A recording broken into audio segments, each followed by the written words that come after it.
Hey, Coppell Middle School Trumpets. I'm Dr. Hunt, if you haven't met me yet.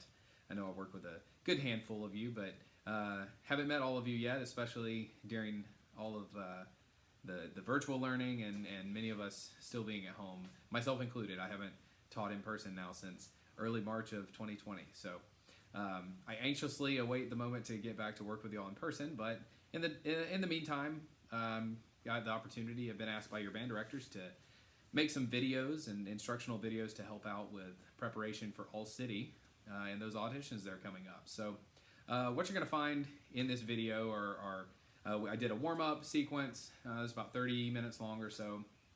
I did some work on scales that are 20 to 25 minutes, and then I performed the technical and lyrical etudes a couple times on technical at different tempos, and then the lyrical etude as well, plus some 10 to 15 minutes of instructional work on how to practice those and count those and everything. So I hope that y'all find this beneficial. You are always welcome to reach out to me and ask me any other questions you have. My email address is jhunt422@gmail.com. I do say that a couple times in a couple of these videos as well. Apparently I have the hiccups, apologize. And I do want to hear from you. So if you want to reach out about any questions, you're welcome to.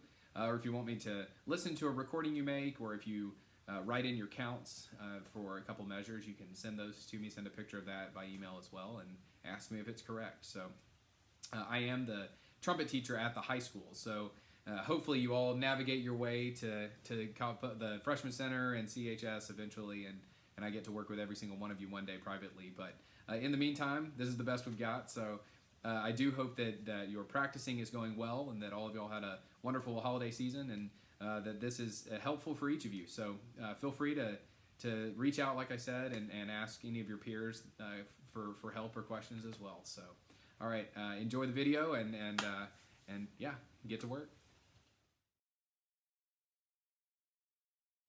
All right, so if we were doing these master classes in person, we would do some form of setup or warm up to get things going. I've put together a fairly brief warm up that I like to do just to get ready. You could use this over the next couple of weeks and just put this into your daily routine, or get up a little early before virtual learning and go through this routine. The way I have it set up is I will play with a metronome and then leave time for you to play.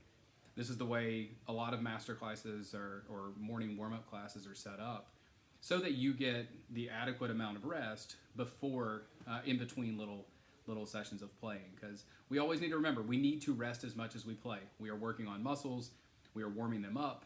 It's like stretching and jogging and all of that before going and doing more strenuous athletic activities or weightlifting or anything like that.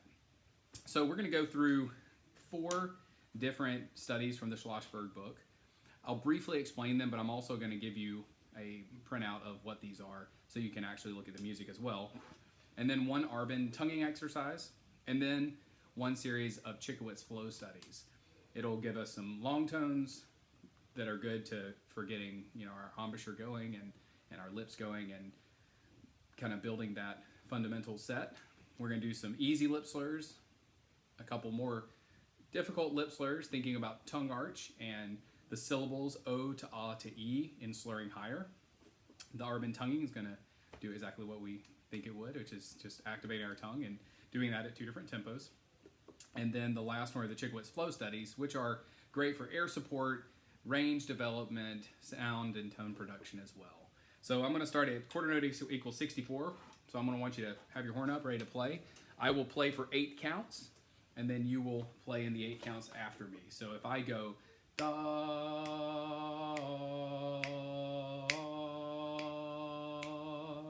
you would respond da,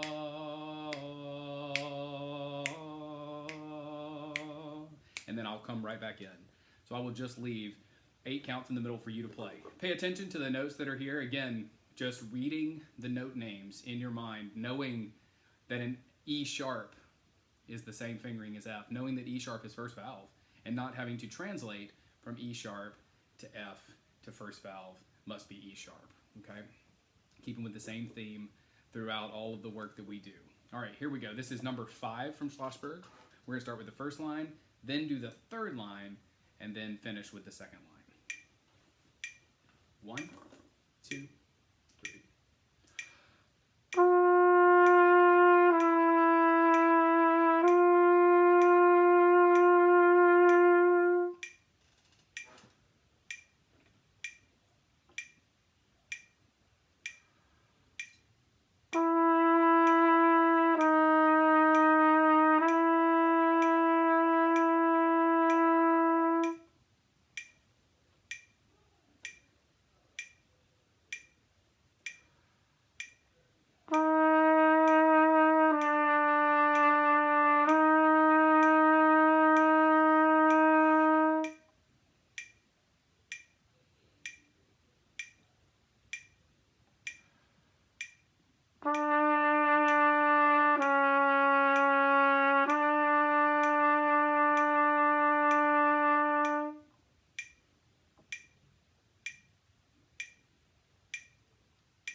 Next one's gonna be line 3, still on number 5. 1, 2, ready.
Alternate fingering.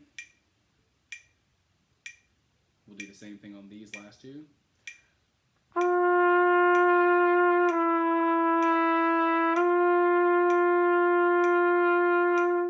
One and three, 1, 2 and 3, 1 and 3. Fill up the horn.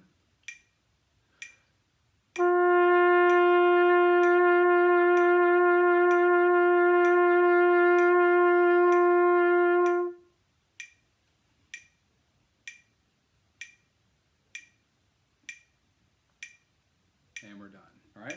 Last one will be the second line, low C. 1, 2, good air support.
All right.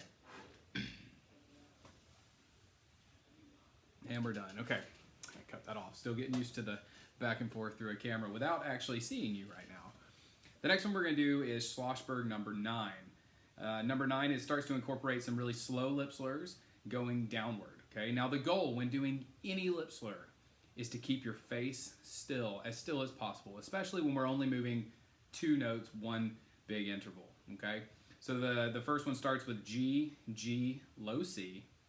You're going to breath attack the first note, ha, tongue the second note, ta, and then keep your corners firm and slur down to O on the low C. Now, we may need to drop our jaw a little bit, all right, but we don't want to let our embouchure just go completely, losing it and just losing all control there. All right, so we'll start nice and slow. G, G, C, F sharp, B, and so on. But we'll do the same thing we're doing. So I'll play G, G, C, and then you play G, G, C. So these will only be 4 counts each. All right, here we go, back and forth. Nice and still. And 1, 2, ready. G, G, C. F sharp, B. F, F, B flat. E, E, A. E flat, E flat, A flat. D, D, G.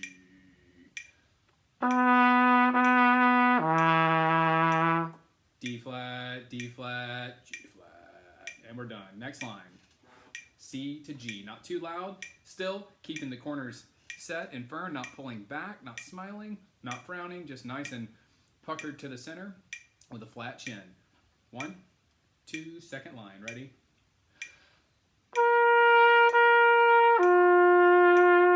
C, C, G. B, B, F sharp.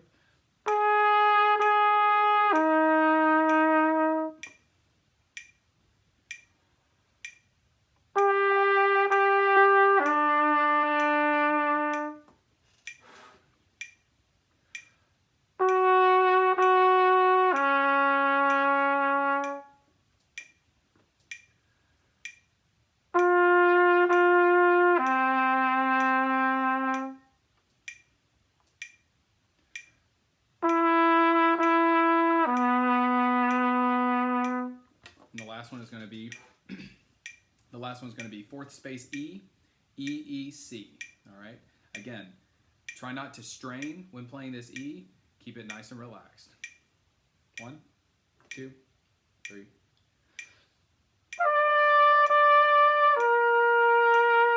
E, C.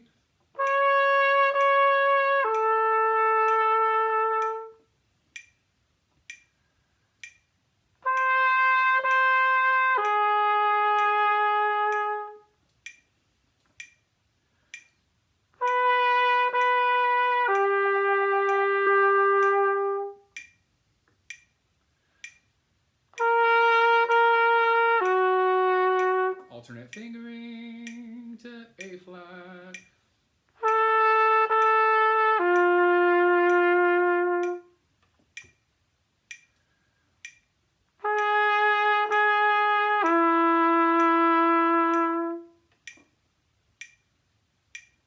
And we're done. All right. 2 more Schlossbergs. All right. The next one is going to be Schlossberg number 12. So take a look down at number 12. Same thing, still goes through the 7 finger positions, but we're now going to move a little bit more. The way I want to do this one is we're not going to do the third line yet. We're just going to do the first 2 lines, but we're going to do measure 1 of the first line plus measure 1 of the second line. I will do those back to back, and then you will play measure 1 of the first line and measure 1 of the second line.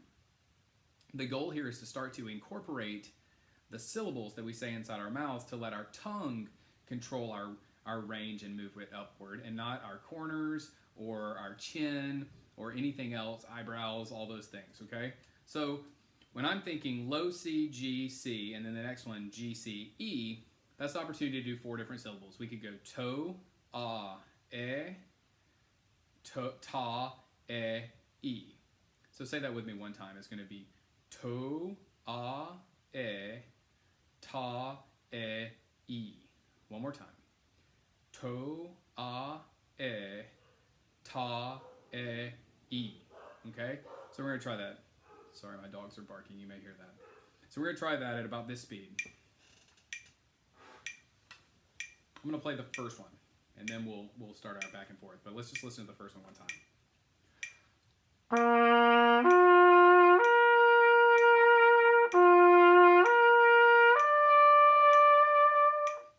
And you may notice that when you watch my face, there's very, very little movement. And if anything moves with my corners, it's focusing inward as I go higher, not pulling back, okay? So let's try to do that as we're playing. All the while focusing on a good posture, on a good relaxed left hand, and a right hand that stays right on top of the valves, not turning any weird ways and not being flat. Just work on a really good hand position all the while we're working on our syllables in our mouths. All right, here we go. Back and forth, 2 measures at a time, 8 beats. 1, 2, ready.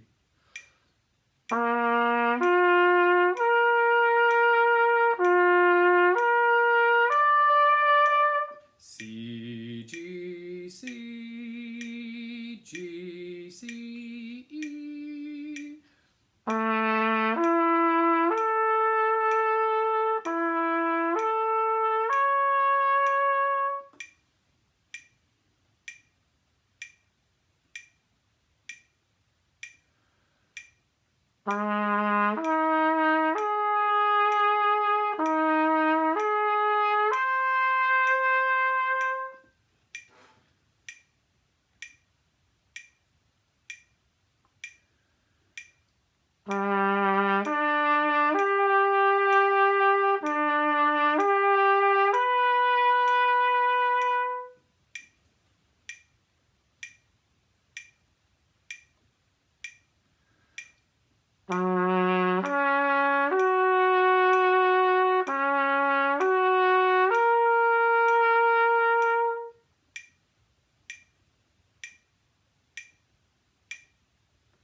And we're done.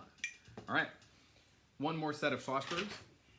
We're going to go to number 18. Now, I do number 18 multiple different ways. Sometimes quite slow, sometimes quite fast. We're going to do a moderate tempo today, a little bit faster than what we've just been doing. This is going to be quarter note equals 92. Oh, just changed tempos on me there. Hold on. So it'll be C, G, C, G, C, G, C, E, C, E, G, E, C, E, C, G, C, G, C, G, C. And we're going to follow the articulation marking D that's on the page, where the entire line is slurred, okay? Now, if this is too fast for you, if you are having to just move your face all around or force air and play the top notes too loud, just pause the video, go through this slowly on your own. I don't want anybody straining to get up to the high G. If you cannot make it to the high G, you can go C, E, C, and then going back down to G, C, G, and C, G, C, so that you're not having to go all the way up to high G. But the goal here is mezzo piano at the loudest, not too loud, and the bottom notes being louder than the top notes, even though it's marked differently in here. This book's a little older, and things were approached a little bit differently, fundamentally, 30, 40, 50 years ago. So here we go. This will be the first line. I'll play it, and then you play it back. 1, 2, 3, 1, ready.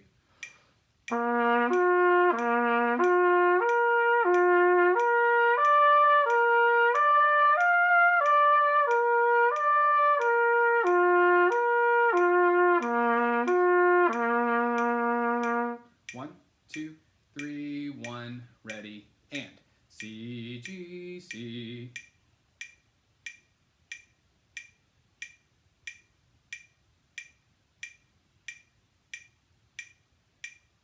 And then hold the last note. Next one, mine.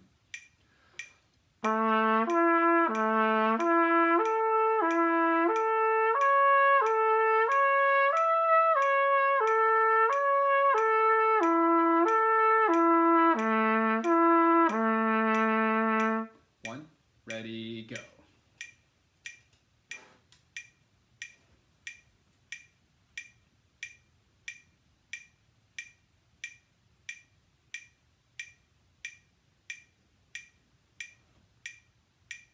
All right, one, mine.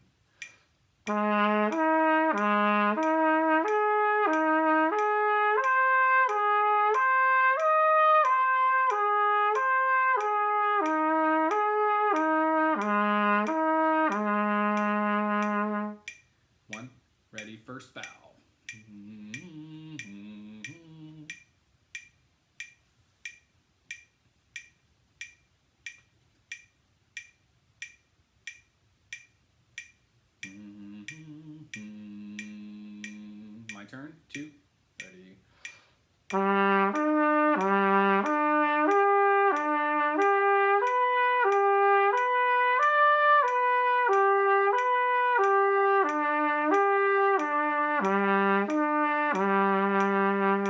1, ready, go.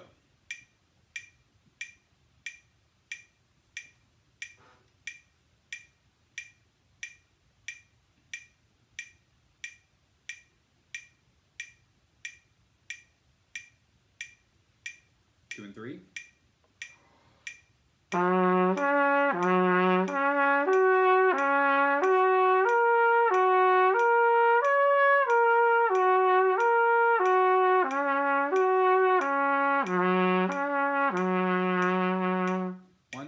ready, 2 and 3.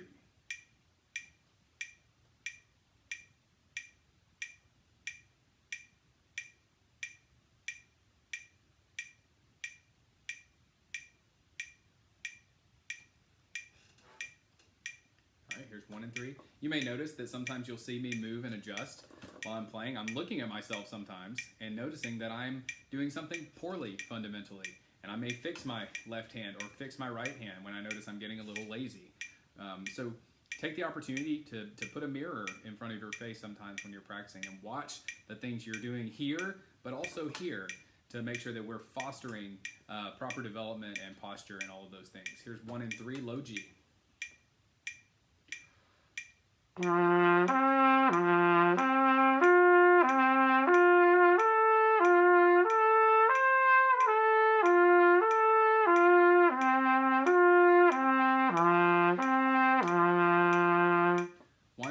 ready, and.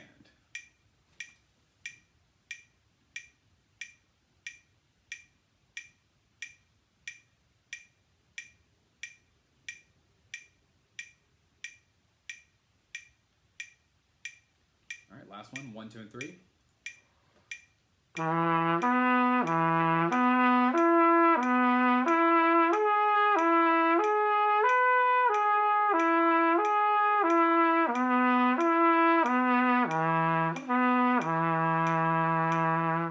1, ready, and.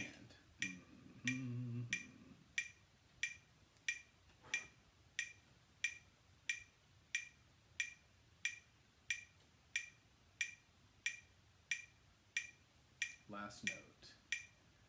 All right. Hope that went well for you. Now the next one, so that's going to be all of the Schlossberg that we're going to do. There are plenty more that you can do if you're interested in learning more about the Schlossberg book and other exercises that get higher and more challenging and faster and all of that. Just reach out to me. My email is jhunt422@gmail.com. I'm happy to point you in that direction or give you the details of the book so you can buy it yourself so you're not just looking at printouts and copies.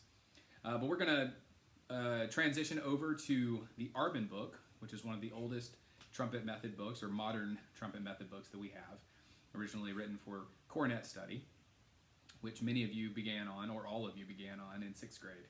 So we're going to look at number 77.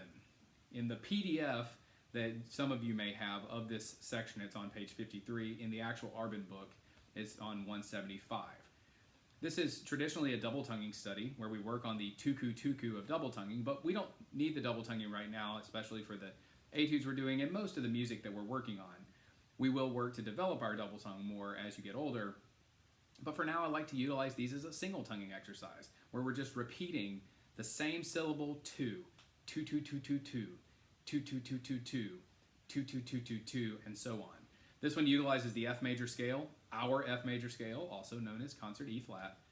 And I think it's beneficial for you to record yourself and listen back to see if you are using the same tongue every time, and do this at multiple speeds. So we're gonna do 2 speeds today. The first one we're gonna do, let's see, da da da da da, da da da da da. All right, the first one's gonna be at about 76 with the 16th subdivision on. And I'll play through both lines. So we go up the scale and come down the scale. 2, 2, 2, 2, 2, 2, 2, 2, 2, 2, 2, 2, 2, 2, 2, and so on. All right, listen first, finger along, maybe even say the note names out loud if you want to, and then listen to the tongue. 2, ready.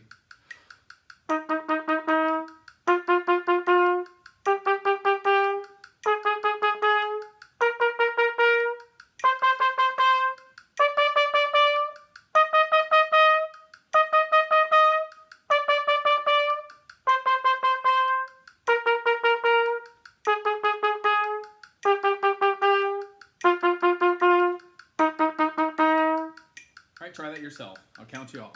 And 1, 2, ready, and go.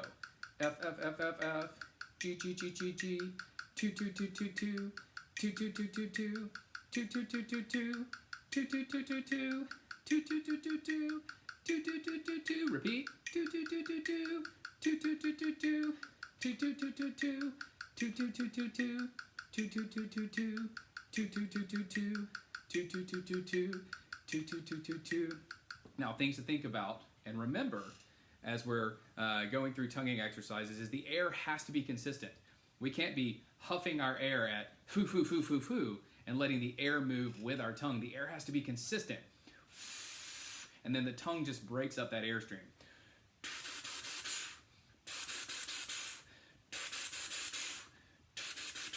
And so on. Try that for me. 2, ready, and go.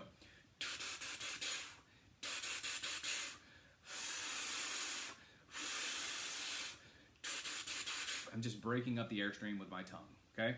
All right, so we're gonna try this at one quicker tempo. We're gonna do it at 100.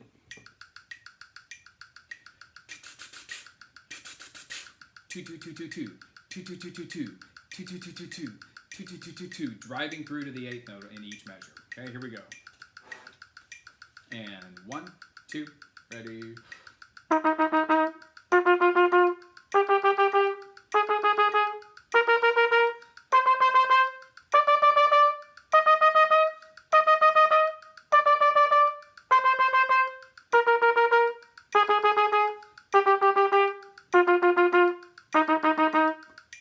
If you didn't just play that with me, go on and do that yourself now. I'll count you off. And 1, 2, ready, go. F, F, F, F, F, G, G, G, G, G, 2, 2, 2, 2, 2, 2, 2, 2, 2, 2. F again.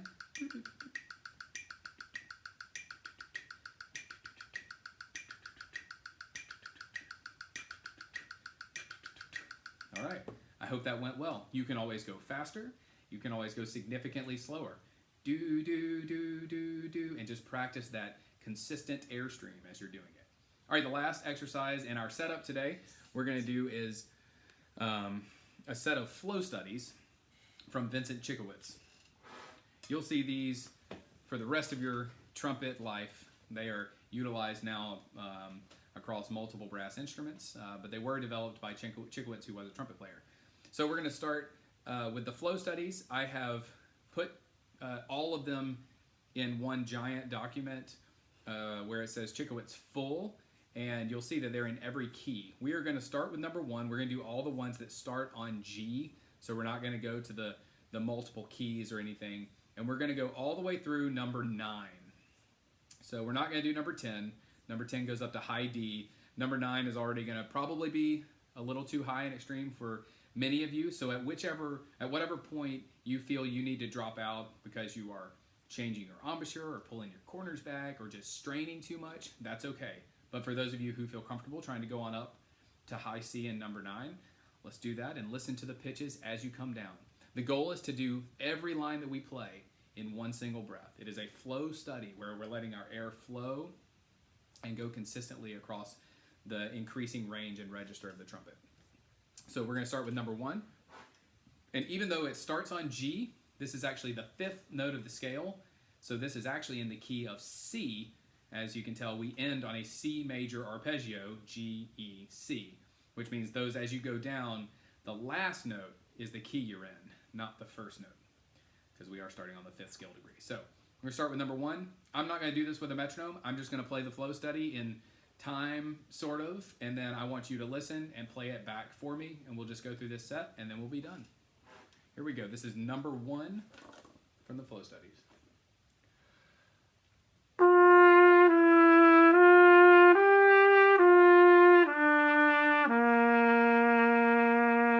Two, ready, and.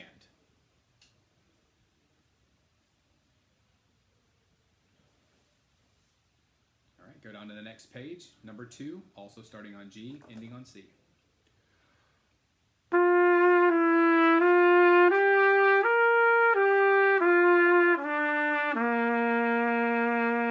One, two, ready, and go. G, F sharp, G, A, C, A, Next one, number 3. Thought I paused my recording. Siri just popped up for a second. Number 3, page 3.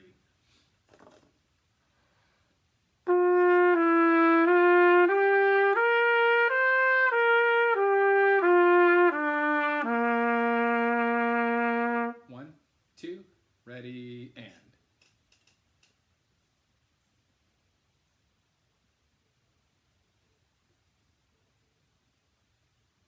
All right, here's number 4, going up to E.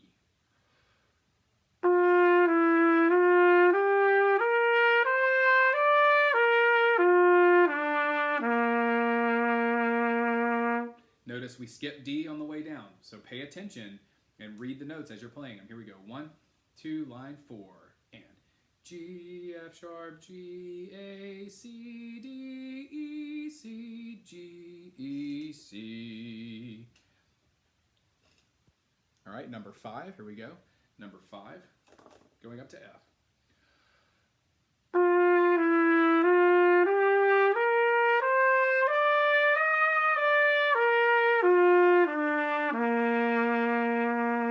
One, two, ready, up to F.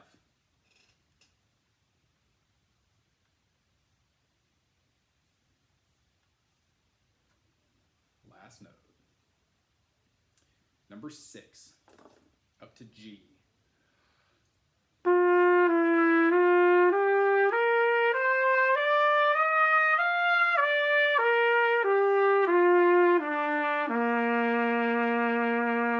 One, two, ready, and G, F sharp, G.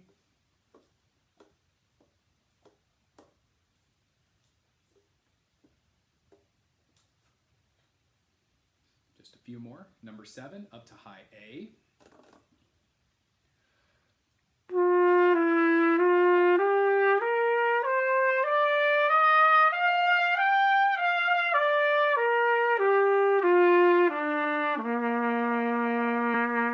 One, two, ready, and.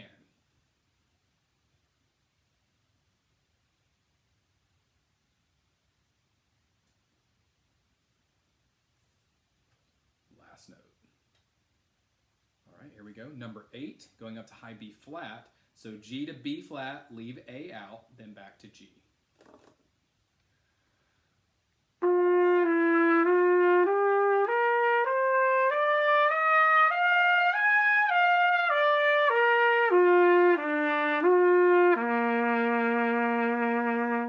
With a little fun movement there at the end. 1, 2, line 8, and G, F sharp, G, A, C, D.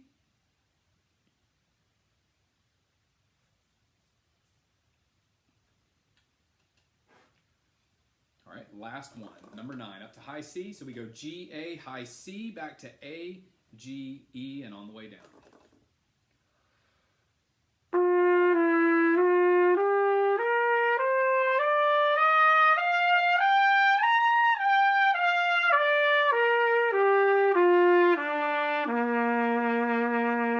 One, two, ready, and.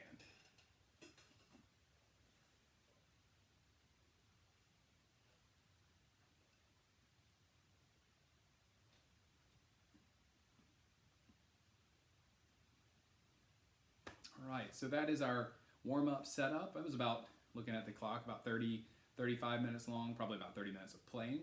Good back and forth warm-up. I know it's probably more than some of you do on a daily basis, but it is a really good, consistent warm-up that takes us through a lot of different techniques that we need on a daily basis of playing the trumpet. So again, feel free to ask me any questions at any point. My email is jhunt422@gmail.com. The J stands for Jared. And you feel free to just reach out to me and say, hey, Dr. Hunt, just curious what more I can do, or if there's some other exercises that I can put in place of a couple of these, because they get boring after you've done them for a week and so on. So I look forward to seeing y'all again in person, like I said in the a couple other videos that we have through these, but I hope this helps, and please let me or any of your directors know if you have any other questions. All right, have a good day. All right, hey everyone. So this segment's going to be on scales. I mean, you should all have the scale sheet at this point. I'm going to refer to all scales in this video by trumpet pitch, okay? I think it is important, and we can have this conversation another day individually or maybe as a class one day too when I'm able to get back in person with y'all. But I think it's important to understand the difference between concert pitch and trumpet pitch, okay? The loose background here is that, you know, when we play our instrument, the B-flat trumpet, it sounds a different pitch than what is concert pitch, at least, you know, in reference to the note name. So those are always going to be off by a whole step, okay? So, you know, when your band director refers to concert F, it's our G, or concert G is our A, and all of that. So, like I said, we can talk more later individually about, you know, how to tell the difference and why it is the way it is. But do know that for today, I'm gonna say trumpet pitch. But I'm also okay with you referring to them as both. I just think that we need to signify which one we're talking about. So if we're saying I'm gonna play my F scale, you can say I'm gonna play my F scale concert E flat. Okay. But when we play a scale, let's just call it the note we actually start on that we're playing on trumpet. Okay. So the scales for us, there are 7 scales required for all city, and the trumpet scales are our A, D, G, C, F, B flat, and E flat. Okay, and I said those actually in order of the circle of fourths. It's actually the order that I learned my scales back when I was in middle school. We actually had to learn all 12 of them, and you will too once you get to working with me at the high school. We'll get the other 5 learned. But they actually sound pretty good played in that order. So the circle of fourths will remove a sharp or add a flat. So our A starts with 3 sharps, F sharp, C sharp, G sharp. Then our D has 2 sharps, F sharp, C sharp. Then our G has 1 sharp, F sharp. Then we go to C, which is no sharps, no flats. F, which is 1 flat. B flat, which is 2 flats, B flat, E flat. And then our E flat scale, which is B flat, E flat, and A flat. So I'm going to start and just play through them in that order for you at a speed that I like to play scales. It's not too fast, not too slow, but it's consistent and sounds pretty good. So I'm going to go at 132 today. I think that anywhere from 124 to 144 is an appropriate range, but I'm going to go with 132 for today, and I am going to play it in the pattern that y'all play them as well, which is quarter note, followed by 8th notes up to the next bass note or note of the key in a 2-octave scale, or the top note in a 1-octave scale, and then coming back down 8th notes to end on a half note. Remember, we tongue on the way up, we slur on the way down, okay? So I'm going to play them like they are required of you, which is the A scale being 2 octaves and the G scale being 2 octaves. I'm going to play everything else 1 octave, but we'll talk about the rest of that in a minute.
So when we are playing through our scales, you know, I like to ask myself questions before I go into an audition. I like to say, so why would the people setting up the audition be asking for whatever this is, whether it be an etude or chromatic scale or major minor scales, anything like that. And when it comes to scales, we think, oh, well, they just want to know that I know my scales, which is a reason. I mean, we need to know our scales because scales are the basis and framework for everything that we do in music and on trumpet. But another thing that I think is really important to think about with scales is how we perform them. A lot of people you hear sometimes just play scales and they play really loud and they get louder for the high notes and softer for the low notes because we use more air going high and less air going low and other phrases like that. I actually think that we need to perform our scales. I think we need to show that I can play the same volume for 2 octaves worth of a scale, or show that you can play high notes delicately and tongued really, really well, just like you do low notes or middle register notes. I think you're showing that you can play consistently in time, which is why I used the metronome. I think you need to show that you can tongue the same for an entire 2 octaves or 1 octave of a scale, that every articulation sounds the same. And then when you're slurring, that your slur is just as smooth and pretty all the way down and even, and not swelling or uneven. And a lot of young players will actually, lose rhythm when they're slurring. They go faster or they go slower and stuff like that. So I encourage you to set a metronome, even if it's at 104 to practice right now, or you want to go faster to 144 or 148, 152. That's okay too. The goal is to be consistent, okay? Consistent in tongue, tone, slur, all of those things, and rhythm. And I will say this in pretty much every one of these little mini videos that I do, but remember that the 3 key elements that we listen for are in any audition are TPT, tone, pitch, time. And I remember that, or had somebody years ago tell me that little acronym that a TPT is short for trumpet. If you look in the conductor's score of most pieces of music, the abbreviation for trumpet is TPT, which helps me remember tone, pitch, and time. Tone is how we sound. We want to sound really, really good, even on scales. Pitch is playing the right notes and playing in tune, all right, which we need to do in scales. And then time is playing in time based off of the time that you set at the beginning, and staying in time and rhythm with yourself, okay? So like I said, that's 132. Now I am going to record all the scales again, and we're going to do this at 100, which is a slower tempo. So if you would like to have a slower tempo to practice along with, that's okay as well. So here is 100, all of those scales again.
Hopefully that'll give another tempo for you to be able to play along with, and I will mark in the notes for all these videos kind of where certain things are minute by minute, so that you can kind of jump ahead to the video and not just have to watch the whole video every time. So I hope to provide a good practice tool for you here.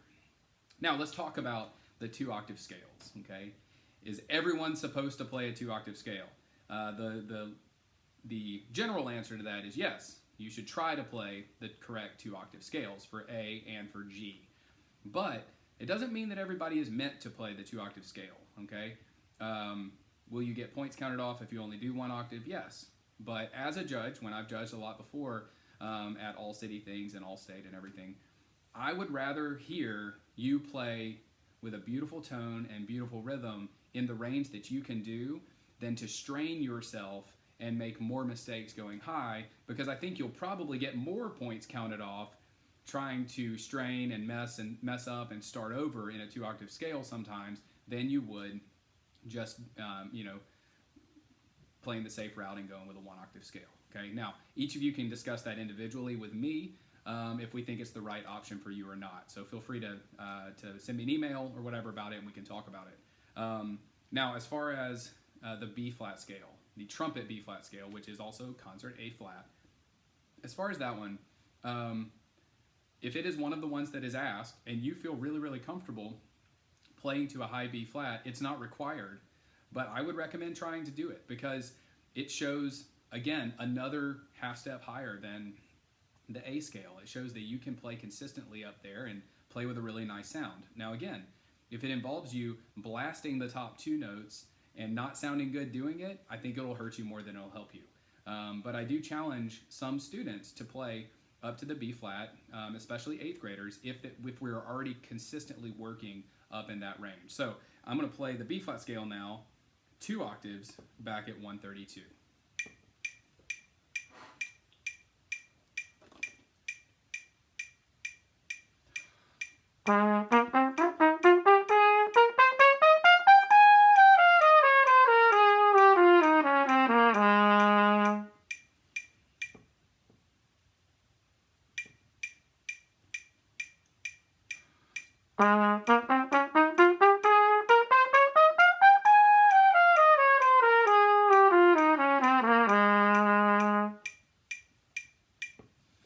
So hopefully that is helpful and a practice point for a couple of y'all as well.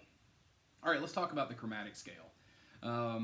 The chromatic that we use for middle school trumpet is our low G to our G right on top of the staff. Now, I know some of you can play higher than that and everything, but we want to hear a consistent G to G chromatic scale.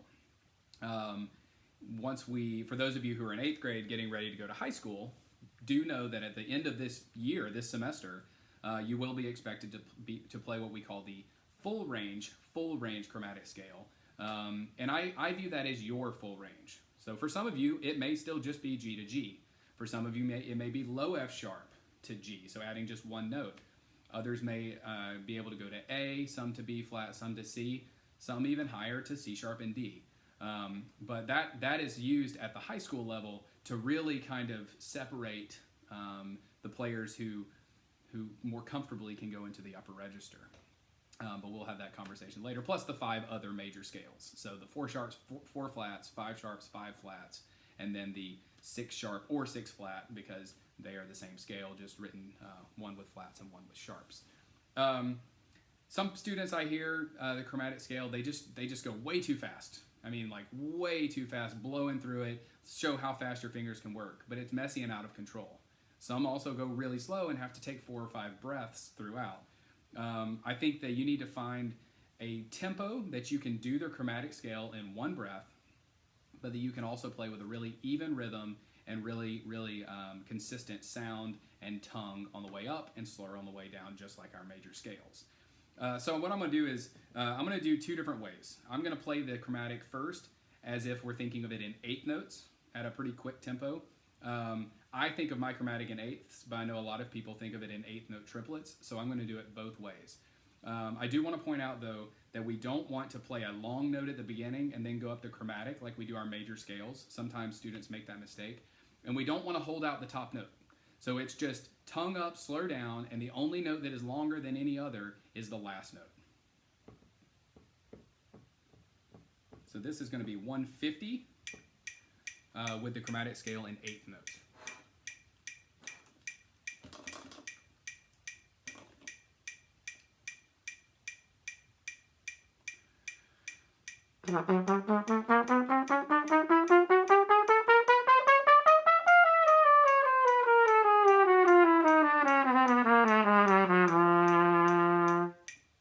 We'll do that one more time.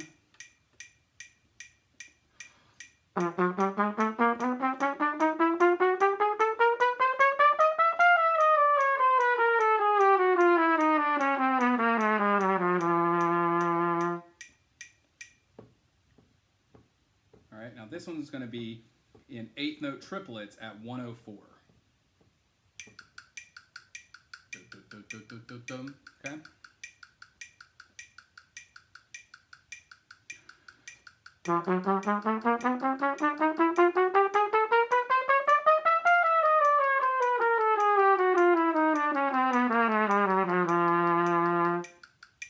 One more time, same thing. 1, 2, 3. All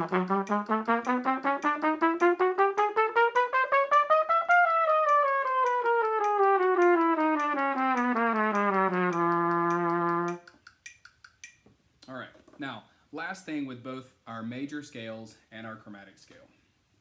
For me, as a trumpet teacher, and as the person who will be your private instructor at the high school, for those of you who I'm not teaching already, and for those of you who I am, I'm the only teacher at the high school. So when you get up there, I want you to have also approached your scales and chromatic from a music note reading standpoint.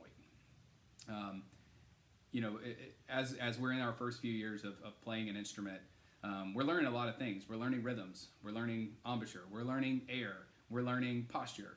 We're learning notes. And it's kind of hard to get all of that in together. And we sometimes, you know, neglect certain areas, especially when we start to get the taste for playing high notes and we get excited about it. And so all we do is focus on our face for a while and our air and how we do that, and our corners not pulling back to play high notes and so on. But one of the things that we neglect beyond rhythm, because again, I think that rhythm is first and foremost, we have to understand rhythm and counting, but we'll talk about that more in our etudes. But for scales, I think it's important to be able to look at a scale and read the notes, read them out loud, and be comfortable not only with the key signature, but with just knowing your lines and spaces and where everything is. Okay, now everyone watching this should know that the lines in the treble clef are every good boy does fine on the line, E, G, B, D, F, and then F, A, C, E, face in the space, okay, for the spaces. But we also just need to be able to quickly read and not have to think through those things every time, okay? So take a look at your C major scale first. When you look at the C major scale, we see the notes that we've read a lot before. But I want you to be able to say the notes. I want you to look at them and go, C, D, E, F, G, A, B, C, B, A, G, F, E, D, C. Just say it. Don't finger along, because sometimes fingering along actually messes us up, okay? Then, after you can comfortably and consistently say the notes, I want you to finger along, okay? Because being able to verbally acknowledge what a note is, let that process through your brain to your fingers, is another level. So then you look at it, and I like just holding the trumpet up so I can see it in the camera, but if I'm recording myself, see it there, and you can see it too. C, D, E, F, G, A, B, C, B, A, G, F, E, D, C, okay? And doing that also helps us look at our right hand and make sure that we have a good right hand shape. Make sure that we're pushing the valves straight up and down and not doing weird things like our hands turning like this, or flat fingers and so on. Okay, just pushing it right up and down and da da da da da da da da da da da da. Okay, so I'm going to do that for all the scales real quick. I'm just going to do one octave of them. I'm going to say the note names once, and then I'm going to say the note names and finger along. And I'd like you to join me in doing that. Okay, it may be too fast for you right now. That's okay. You can pause the video and practice saying it yourself and work to speed it up. But I'm just going to say the notes in quarter notes, okay? So the first one's our A scale, and I'm not going to finger along for this one. A, B, C sharp, D, E, F sharp, G sharp, A, G sharp, F sharp, E, D, C sharp, B, A. And then I'm going to do it with my fingers.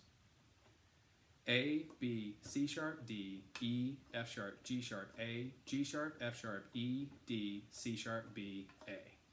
All right, next is the D scale. 2 sharps, F sharp, C sharp.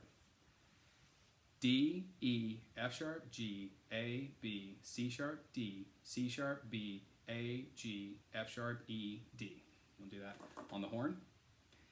D, E, F sharp, G, A, B, C sharp, D, C sharp, B, A, G, F sharp, E, D. All right, next is the G scale. I'm just going to do the bottom octave as well. G, A, B, C, D, E, F sharp, G, F sharp, E, D, C, B, A, G. And now to the horn.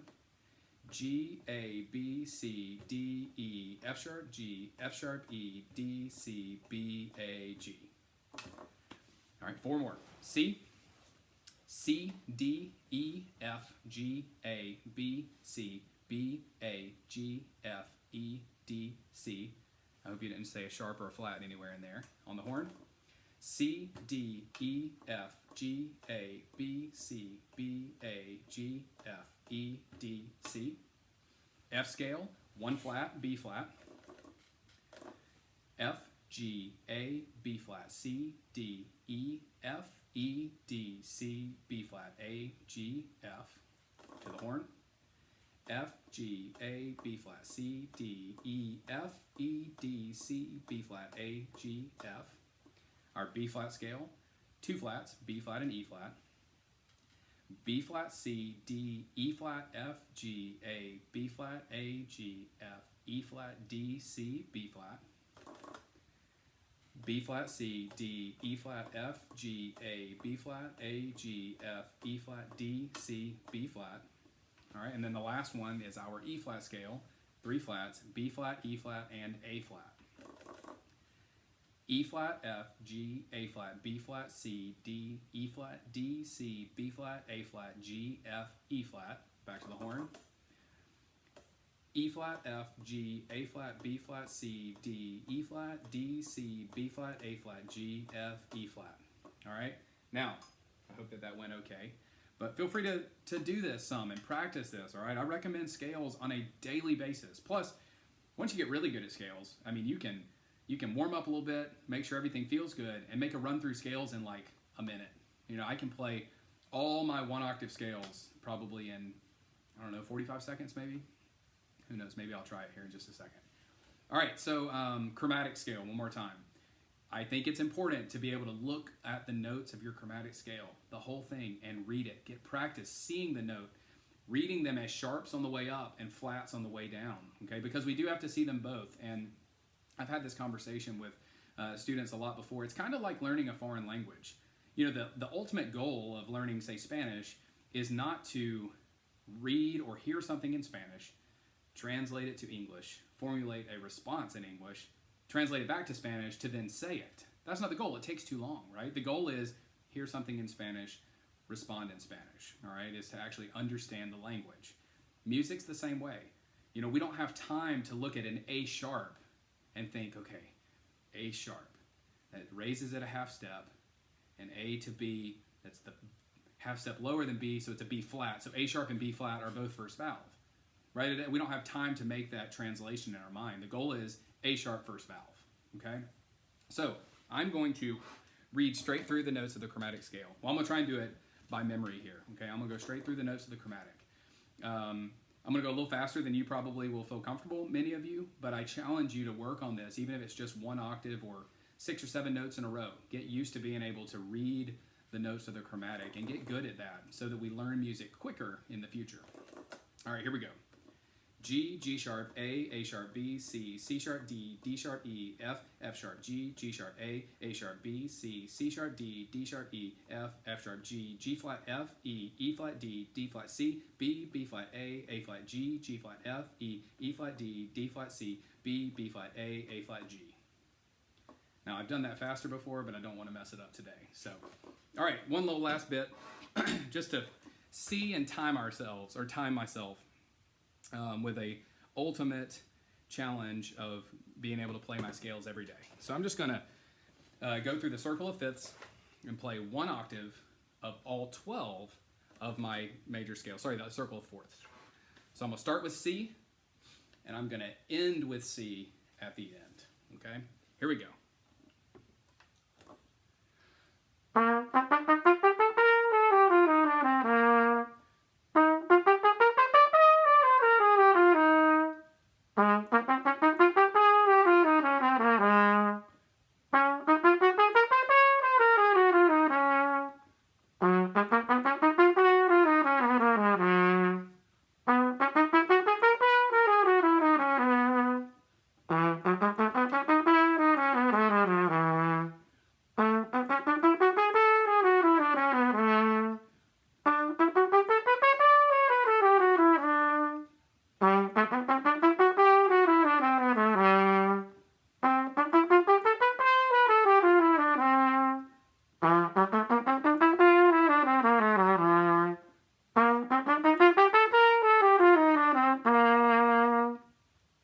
That took 56 seconds to play 13 scales because I played C twice, all right?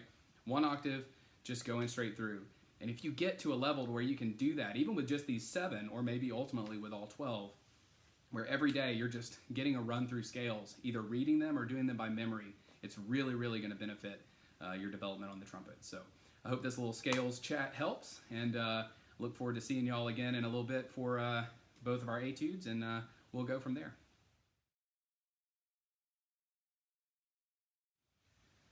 All right, so at this point, you've had your etudes for a little while, so hopefully you've at least heard me play them a little bit or heard your friends play them some, but I just kind of wanted to go through each of them briefly and talk about a couple things to pay attention to, ways to continue to practice them, or if you're a little late to the game, make sure that you are starting these the right way. So that being said, it is January the 17th, so I hope that you've looked at these by now. So this is the technical etude.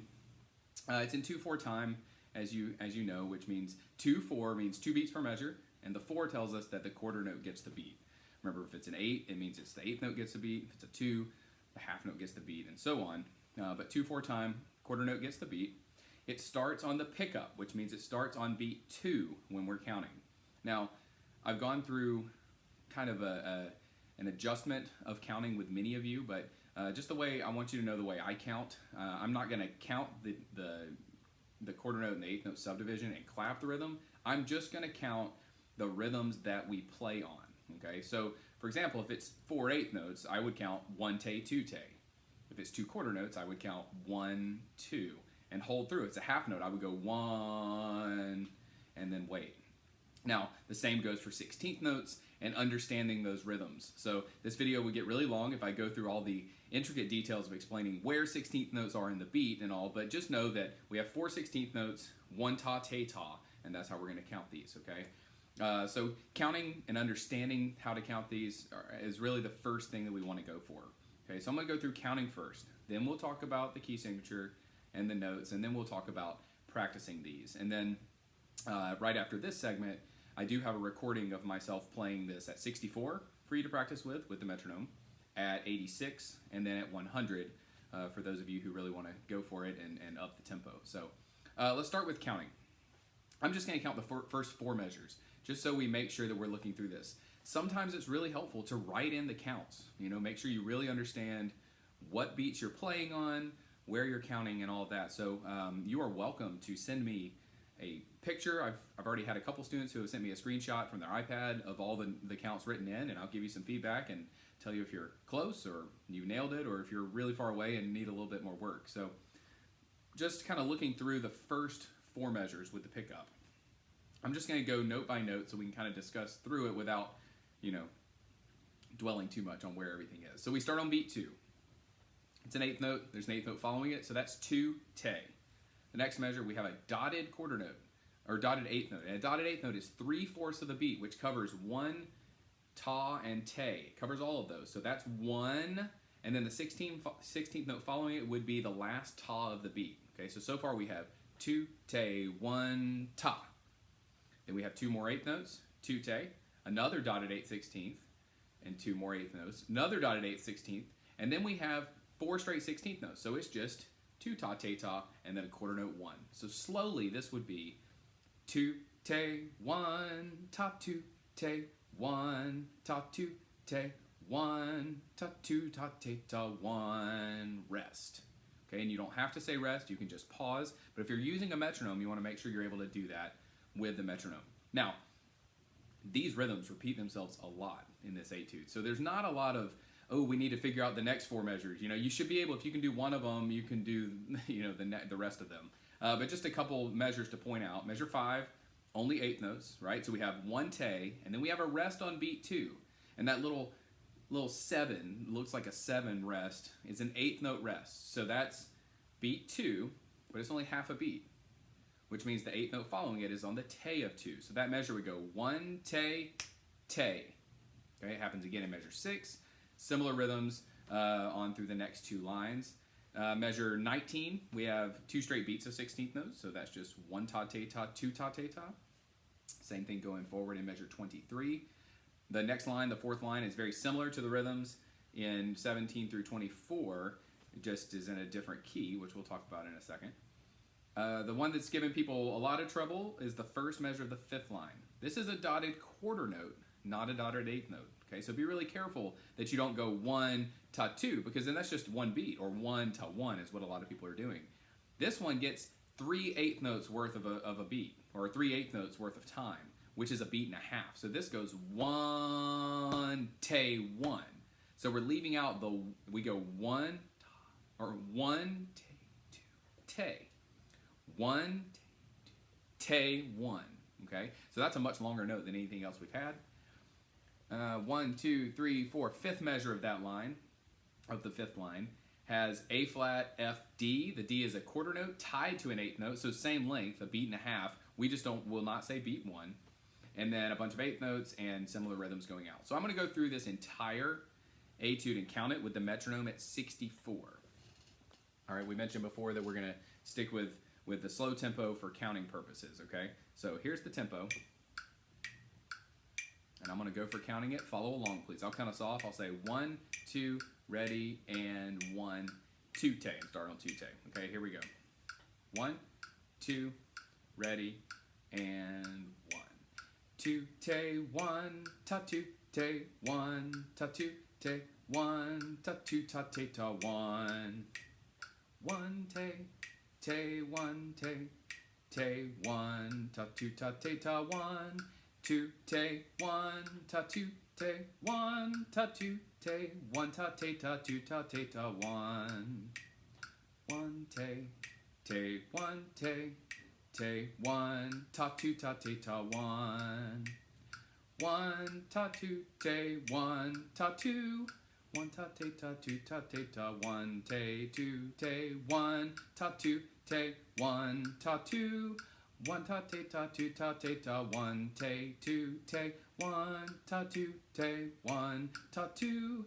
1 ta te ta 2 ta te ta 1 te 2 te 1 ta 2 te 1 ta 2. 1 ta te ta 2 te 1. 1 te 1 ta te ta 2 te 1 ta 2 ta te ta 1 te 2 te 1 ta 2. Te, 2, te, 1, te, 2, te, 1, te, 2, te, 1, ta 2, te, 1, te, 2, ta 1, ta 2, te, 1, te, 2, ta 1, ta te, ta 2, ta 1, ta 2, ta te, ta 1, ta te, ta 2, te, 1. See how close my pitch was. Yeah, it was a little off, but you get the idea, okay? So I hope that the counting helps. If you need that slower, send me a message. I could slow it down a little bit for you. Or faster. We could go quicker with that too. Now, how to practice this?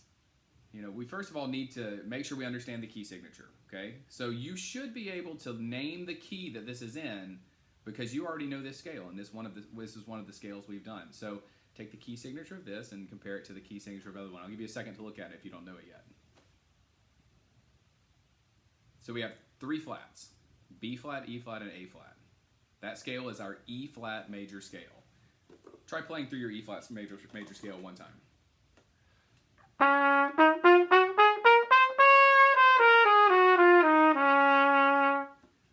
Now, everything about this etude is in the key of E flat, except for the 4th line. Okay? So in the 4th line, we go into E flat minor. They add a G flat. So instead of E flat F G, it's E flat F G flat, and then they add a C flat. Okay, so we are in basically what is E flat harmonic minor.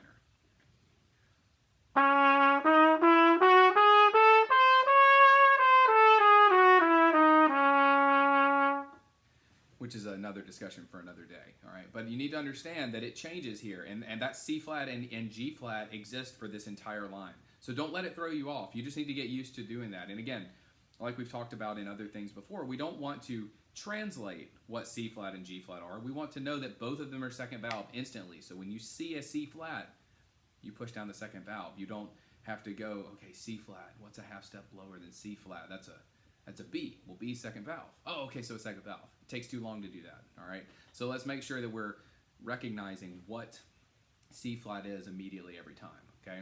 So we are really sticking within the scale here. It is mostly scale patterns in the key of E flat. I mean, we do some jumps and skips, we do some arpeggios, but once you understand the rhythm and once you know what notes are on this page, we never go above a fourth space E flat and we never go below a low B flat. So we are working from the fifth below E flat, B flat, C, D, and then the E flat scale. So it's a grand total of 8, 9, 10, 11 notes other than the B flat or the C flat and the G flat that we use. So we're just sitting here playing in scales, all right? So I challenge you to build this in 4-measure sequences. A lot of them repeat, okay, and they go back and forth, and you're able to do this. But I would practice the beginning. I would count it. If you need to read the note names out loud, that's safe too. Just looking at it and going G, A flat, B flat, C, B flat, A flat, G, A flat, B flat, G, A flat, B flat, A flat, G, F, E flat, D. And sometimes just saying A flat every time and saying E flat every time gets it in our head so we don't have to mark every single note, okay? And then you could go through it one time saying the notes and fingering along. G, A flat, B flat, C, B flat, A flat, G, A flat, B flat, G, A flat, B flat, A flat, G, F, E flat, D. Okay, so my step to learning music, being able to count the rhythm first, be able to count it, be able to read the note names, then read the note names and do the fingerings. Then you could read the note names, do the fingerings, and do it in rhythm, maybe at a slower tempo, and then play it or give it a shot, get it in your ear, okay? So if I'm at this tempo, saying all the flats may be tough, but we could try to do it, saying the notes in rhythm while doing the fingerings. I'll give it a shot. 1, 2, 1. G, A flat, B flat, C, B flat, A flat, G, A flat, B flat, G, A flat, B flat, A flat, G, F, E flat, D. C, B flat, A flat, G, F, E flat, D, E flat, F, G, A flat, B. G, A flat, B flat. So there we are. Wasn't perfect, but it was sort of in time there, okay? So I challenge you to play 4 measures at a time and then rest. And then play the next 4 measures and then rest. And then the next 4 measures and then rest. And then you can piece it all together, okay? So one time at the moderate tempo of 86. Oh, got all messed up on me again. At the moderate tempo of 86, we're going to do that, just kind of like we did at our warm-up. I'm going to play the first 4 measures, and then I'm going to count you off and give you time to play the first 4 measures. And then I'm going to play the next 4 measures at piano, and then you're going to do that the next 4 measures, okay? But before we do that, real quick, sorry, I almost forgot. Let's talk through our breath marks and where they should be. Most of them are obvious. I would try to do 4-measure phrases as much as possible, and a lot of them are rests for you, okay? So the first breath we're going to take is in measure 4 on beat 2, and there's a rest. Then second breath, I would do after the B flat in measure 8, before the G, 8th note. The next breath would be measure 12 on the rest. Next breath in measure 16 on the rest. Next one, I would actually do only after 2 measures because it makes the most logical sense. I would do it after the E flat on the bar line in measure 18, and then I would not breathe 19, 20, 21, 22. I would breathe after the quarter note D in measure 22, and then not breathe 23, 24, 25, 26. Breathe after the quarter note E flat in 26. Don't breathe 27, 28, 29, 30, and then breathe after the quarter note D in measure 30, and then breathe at the end of the line after 32, okay? Now, next line, 33, 34, 35, 36, 37. I would wait until the downbeat of 38, that 8th note that the D is tied to. I would kind of cross that note out and take a breath on the downbeat.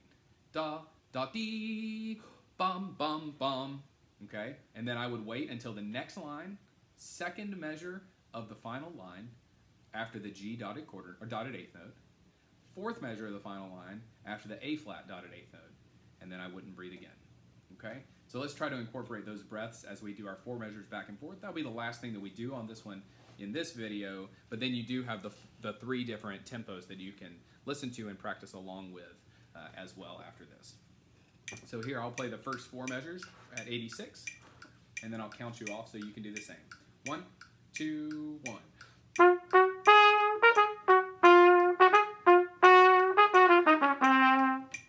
1, 2,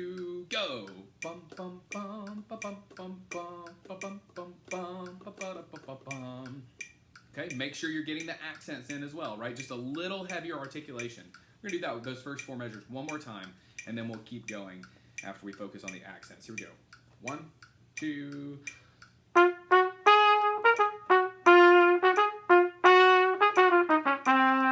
right, on yours or on your own. 1, 2, 1. Da da da da da da da da da da da da da da da da. Okay, here's the next 4 me. Ready?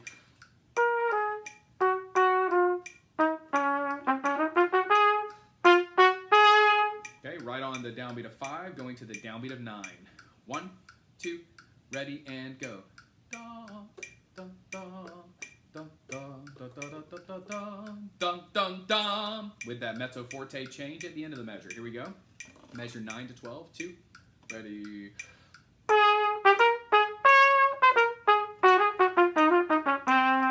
Okay, 1, 2, ready. Measure 9. Dun dun dun dun dee dun dun dun da da da da da da da da. Okay, here's 13 to the end of the line.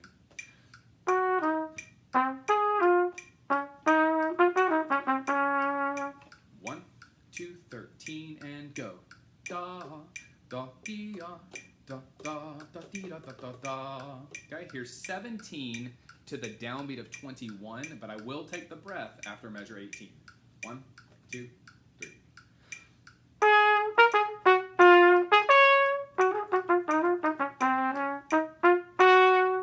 Okay, I did not take the breath like I said I would. I'm going to do it again, and we're going to focus on that dynamic change as well. The first 2 measures are mezzo forte, the next 2 measures are piano, and I will take the breath between them. 1, 2, 17.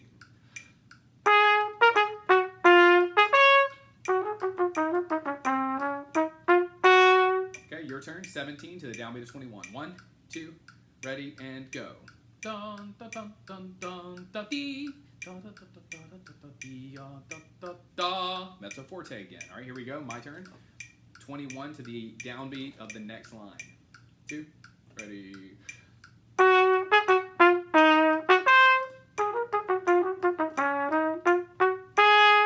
Okay, here we go. 21. 1, 2, ready, and go. Da da da da dee da da. Dee da da dee da da dee da da da. Okay. 25 through 25 through 28 to the downbeat of measure 29 with the C flats and G flats. 1, 2, ready.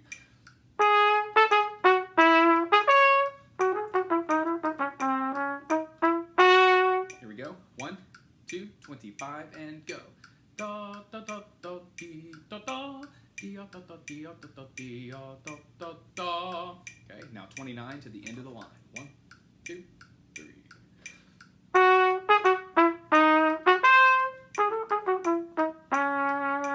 And then breathe.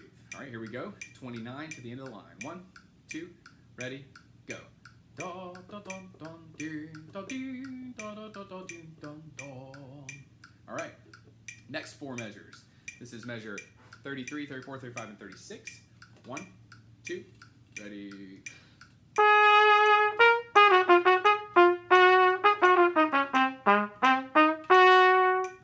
And pay attention to that dotted quarter note. It is a beat and a half long. Here we go. 33, 2, ready, go. Da da da da da da da da da da da da da da da da. Okay. Next one. This is 37 to the end of the line. 37 to 40. 1, 2, ready.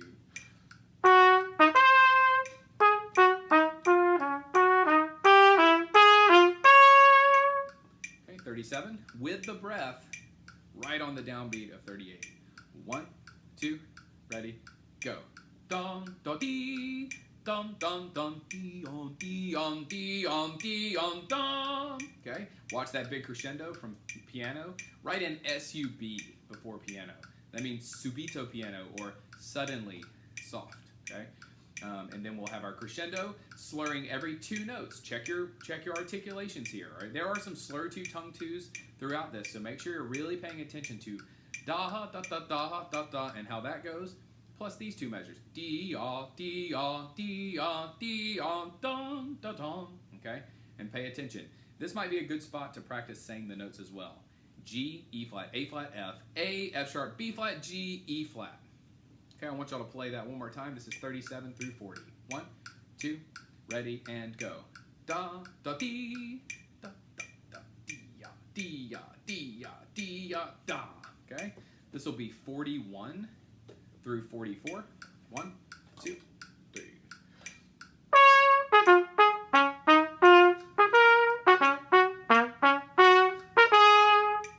Here we go. 1, 2, ready, and go. Dee da da dee dee dun dun da dee da dun dee dee dun dun da dun. Okay. Now the last 4 measures. Dee da da da dee da dee da dee da da dee da da da da da. Here we go. 1, 2, ready.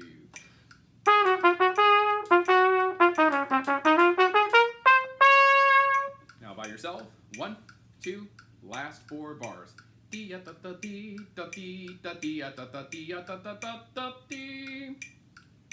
so it's about 20 minutes of info on that. I'm happy to make more recordings and more practice videos for you, but I hope this helps a lot.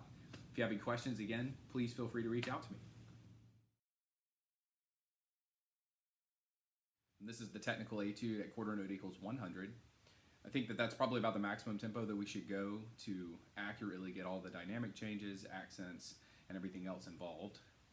I have incorporated all of the breaths that we talked about in our explanation video or tutorial video on how to practice this and everything. So if you're watching this first, make sure you go back and check out where all the breaths are. So here we go. This is quarter note equals 100.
This is the technical etude at a moderate tempo. We're going to do quarter note equals 86. This is a good practice tempo if you've already worked up all the notes and fingerings and you're playing all the dynamics correctly and everything's smooth. And you can work to progress up to 100 if you want to ultimately, but 88 would also be a good performance tempo. Here we go. Sorry, 86. 1, 2,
This is a practice tempo for the technical etude. I'm going to do this at quarter note equals 64 with the 8th note subdivision. This is also a good tempo to practice counting, which we will do in the instructional video a little bit as well. But make sure that you can play this at 64 before you speed things up. You want to make sure you understand all of the rhythms, all of the dynamics, And any, you know, tricky fingerings and everything going from 2 and 3 to 1 and 3, or second valve on those G flats and C flats. So here it is, the technical etude at quarter note equals 64.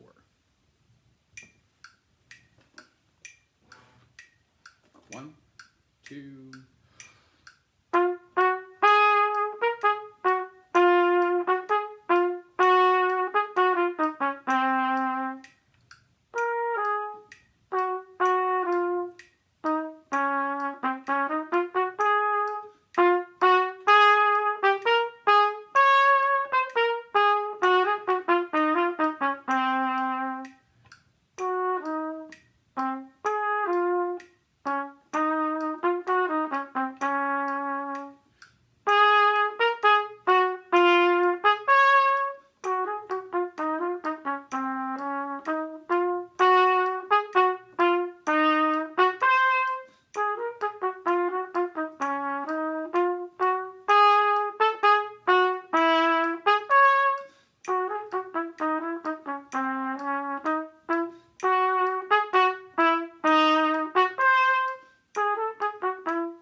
Now you may notice that I took a few more breaths than I would in the version I do at 86 and at 100, because I kind of exhausted my air and I exhausted myself a little bit throughout that one. So it is okay to adapt a little bit, do a few more breaths if you need to, but then as you speed up, we want to go for 4 measure breaths with this one. So I hope that helps.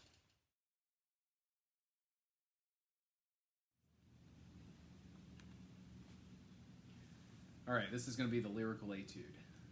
This is a tricky one, and I understand that. So good luck getting a lot of work put in on this and making progress, because it is tough. It's got a bunch of octave jumps and areas that are really easy to crack, and chip notes or undershoot notes and all of that. So plus it has a lot of musical, you know, additions where we have rallentandos or ritardandos and crescendos and a tempos. So I'm going to play through this once, and I'm only going to do it at one tempo. I'm going to do it at 54 because it says right here, religioso, very slow. I believe this needs to be quite slow. A lot of people I'm hearing are playing this close to 80, and da ba da dee dee da dee dee da dum ba is just way too fast. So I'm going to put it at 54. I'm going to click it off for a minute, and then I'm going to play through this, and we can talk about it in a little bit.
right, so let's talk a little bit about the lyrical etude.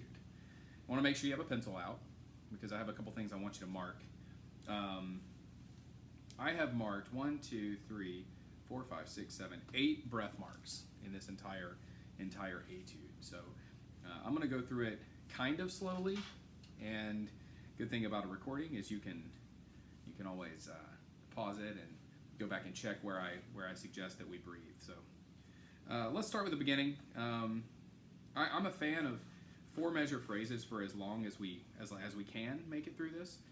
I understand that the longer we play slow, lyrical, drawn out etudes, especially at the tempo that I'm suggesting we play this at, which is at 54, then I think that we run out of air a little bit more often. So I do take a few more breaths toward the end, but I do want to start off with the idea of 4 measure phrases. So the first place I suggest you breathe is at the end of measure 4. 1, 2, 3, 4. After the B quarter note, so right on the bar line.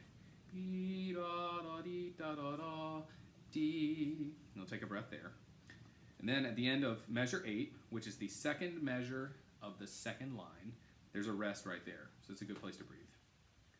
Measure 12 is the next place I think that you should take a breath. 9, 10, 11, 12. There's a quarter note rest there, which is a nice place. And then 13, 14, 15, measure 16. On beat 2, there's an 8th rest. We definitely want to take a breath there. And then we go into a ritardando, so it actually can almost last a little bit longer than an 8th rest. Ba da da dee da dee da dee, and we stretch out. So get a good breath there. The very next measure, measure 17, because we had a ritardando and we're starting to crescendo here at the odd tempo, it might be nice to take a breath after beat 3. There's a D quarter note on beat 3, 4th line D. Take a breath there. Bum, ba, da, dee, ba, dee, dee, da, dee, da, da, da, dum. And then at the end of the line, the next measure, measure 18, take a breath before we go to line 4. Okay, so far we've had a breath at the end of measure 4, on the quarter rest in measure 8, the quarter rest in measure 12, the 8th rest in measure 16, after the beat 3, 4th line D in measure 17, and at the end of the 3rd line, which is the end of measure 18 after the quarter note E. Next line, the end of measure 20. We're going to talk about this. Ooh, my pencil made a bad sound. Gave me the shivers. At the end of the second measure of the 4th line, where it says there's a mezzo piano right there, let's take a breath on that bar line. We'll come back to that one in a second. So it's measure 20. 21, 22. At the end of measure 22 on the bar line, you can take a breath, and that should be the last one you have to take. Now, so we have end of 4, in measure 8 on the rest, in measure 12 on the rest, measure 16 on the rest, 17 after beat 3, 18 after beat 4, 20 after beat 4, 22 after beat 4. So on the bar lines there. Now, let's talk about the ritardandos. It's a musical element that we can add in quite easily, and I want to make sure that we're doing this and we're capitalizing this, capitalizing on this well. There are 3 ritardandos in this etude. The majority of you, when I ask, say there are 2, and that's because one of them is kind of covered up in one of our markings. So let's look at them here. The first ritardando that we see, and hopefully you know what ritardando means at this point, but a ritardando is slowly, is gradually slowing down. That's also what rallentando means, and so we're going to see, we sometimes see rallentando, we sometimes see ritardando. But measure 16, the te of 2 to the end of the measure is ritardando, and then you'll see above the B there, a tempo. Often when we have an a tempo, it's going to be above the staff, and the ritardando marking is going to be below the staff. Now, 17, 18, 19, measure 20. A, B, A, G, F sharp, A, G, F sharp, E, D. You can't see it, but if you look really close in there, there's a black line that marks the end of the etude on the line below that actually is covering up R-I-T, ritardando. So there should be a ritardando in measure 20. And then if you look in 21, above the B flat to E flat jump, there's the next a tempo. So that a tempo does not apply to the measure above it, it applies to the measure below it.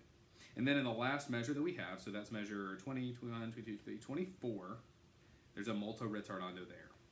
So we have 3 ritardandos here. Now, ritardandos truly are at the performer's discretion, all right? Now, judges aren't going to want to listen to you stretch out 3-beat ritardando into 3 minutes, okay? But we want you to be able to express yourself and feel what is the appropriate speed to slow down to, okay? So I'm going to play each of these for you briefly, just kind of give you an idea of how I'm playing them and how I probably played them similar to this in the full recording that I did. So I'm going to start at measure 14 on the B flat, and I'm going to go to the down B. I'll go to beat 3 of 17 where we're going to take a breath.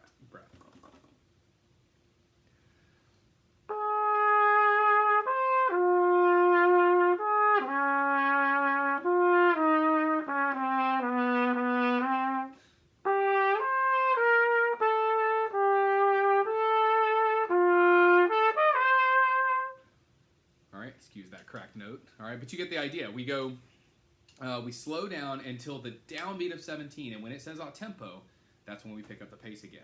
Okay, I'm gonna go to the next one. So I'm gonna start at the beginning of line 4. I will ritardando in the second measure of line 4, and then get back up to speed in in the third measure of line 4.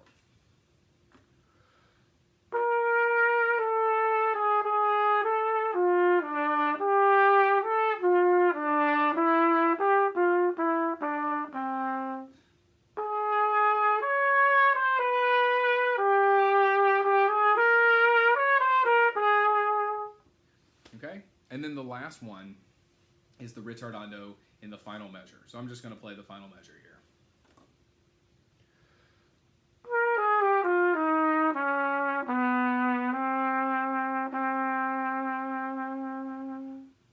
And I go through a decrescendo. I add a little bit of vibrato, which is a little bit of a shake in the sound, just to make it sound really pretty and close off nicely. So we've gone over breath marks. We've gone over the ritardandos, okay? The next big one are the dynamics, okay? So this is mostly soft, okay, which in my opinion lends itself to relative tempos. Maybe piano is too soft for you to make some of these jumps, so maybe you need to play this at mezzo piano or mezzo forte, and then your next tier up, mezzo piano, could be a mezzo forte or a forte, not blasting the house down, but we definitely want to hear you do these crescendos like in measure 11 to measure 12, and lean on that downbeat of measure 12, that C sharp. And then do the nice crescendo in measure 17 and 18 to the mezzo forte, and then 2 measures later, decrescendoing to the mezzo piano, okay? So the last thing I really want to talk about with this one is the rhythm. I've had numerous students at this point really struggling with even just the first 4 measures. And what's tricky about this one is there are a lot of ties, okay? And you got to remember that a tie is different than a slur. A slur is they're the same marking. It's just a curved line connecting 2 notes or more. And well, a slur could connect more. A tie is just 2 notes, but it's a curved line. A slur will change notes. So when it changes notes, it just means don't tongue it, okay? But a tie, literally like your shoelaces, ties 2 note lengths together. All right, and we need to make sure that we can distinguish between the 2 of those. So at the beginning, you'll notice we have a slur and a tie off of the very first note. The first half note G is tied to the 8th note G on beat 3. But the G, D, G, and D are all slurred together, and we don't tongue the next note until A. So if you think about that, we have a half note, which is 2 beats, and an 8th note, which is half a beat. We have to tie those together and add them together. So we now have our first note is 2.5 beats long, okay? So we would count 1, and then that first note, 1, carries through te, 2, te. The next 8th note is written on beat 3. If that tie wasn't there, this would just be 1, 3, te, 4, te. But beat 3 is a tie. So we don't say anything till the next te. So we would go 1, te, 4, te, 1. Okay? Now, dotted 8th notes, you understand those from the last one, hopefully. The next measure, measure 3, we have another tie. Measure 5, we have another tie. Measure 6, we have a dotted quarter note, which is only 1.5 beats long, not 2.5. Measure 7, pretty normal. Measure 8, quarter note, half note. Now, I'm going to go through and count this for you in a second. We're going to do it in 4 measure segments, counting through this.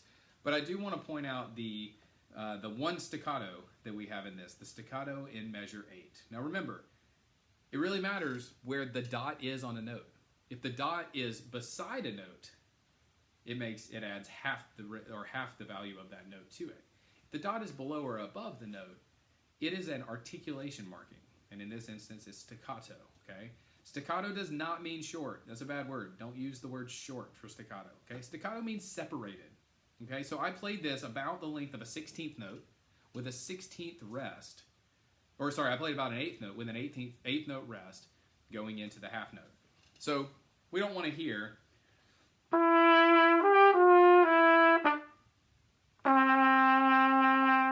because that completely breaks up the rhythm and sounds ridiculous. We also don't want to hear a super long note.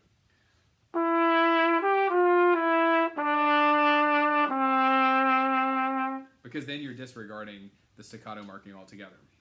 So I'm really treating this as an 8th note with an 8th rest, and then followed by a half note.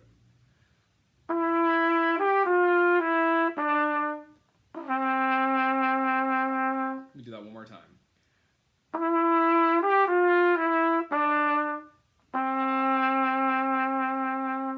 Okay, so I think that'll be more musical that way.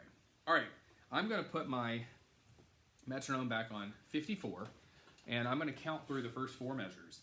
And I want you to count through it with me. You're welcome to listen to this, then, rewind. I'm like on a VCR here in old school, but go back and count it with me. But I'm going to do 4 measures and then pause, the next 4 measures and so on. All right, here we go. This is the first 4 measures. 2, ready, and 1, te, forte, 1, 2, te, 3, ta, 4. 1, te, forte, 1, 2, ta, 3, te, ta, 4. And that's the end of measure 4. Okay, so if you want to take a second and go back and do that on your own, you can. All right, this is going to be measures 5 through 8. 2, ready, and 1, te, forte, 1, te, 3, ta, 4, te, 1, 2, te, 3, ta, 4, te, 1, lift, 2, off on 4. All right, this is going to be measures 9 through 12, so you can go back and listen to that one if you want, or count along with it. Measures 9 through 12. 1, 2, ready, and 1, te, forte, 1, te, 3, ta, 4, te, 1, ta, 2, te, 3, 4, 1, 2, off on 4. All right? This will be 13 to the downbeat of 17. So I will do the ritardando in this, and I'll turn the metronome off. All right, so here we go. 13, 2, ready, and 1, te, 3, te, 4, te, 1, te, 3, te, 1, te, 3, ta, 4, te, 1, te, 3, te, 4, te, 1, and then it would pick up in time again. All right, so go back and do that one. This will be 17 through 20. This one will also have a ritardando, so we will go to the downbeat of 21. 2, ready, and 1, 2, ta, 3, 4, ta, 1, te, 2, te, 3, te, 4, 1, 2, ta, 3, te, 4, te, 1, ta, 2, te, 3, te, ta, 4, ta, te, 1. All right, and now the last one. This will be, let's see, 21 to the end. So 21 through 24.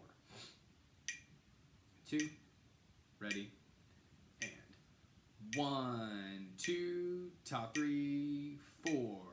1, ta, te, ta, 3, te, ta, 4, te, 1, te, 2, ta, 3, 4, te, 1, ta, 2, te, 3, te, 4. And that last note has a fermata on top of it. That's the little semicircle with the dot, the fermata. which asks for us to extend the note out, okay? So again, practicing in 4-measure segments is really, really beneficial. All of these break up really nice into 4-measure segments. So as I've said to many of you before, you're welcome to send me recordings. You're welcome to ask me questions or say, hey, I recorded measures 5 through 8. I'd like for you to listen to it. Count yourself. Practice saying the notes like we've done before. G, D, G, D, A, D, D, B, A, G, and so on, okay? Again, I hope that these little short videos have been beneficial and will help you a lot. Feel free to reach out with other questions you may have, or any other things that you think might benefit your peers, and say, oh, you didn't cover this, or I was wondering about this, because I'd be happy to add that or make a new video or make more recordings. So best of luck in all of your preparation for this. I'm excited to hear your auditions and hear how everything's going.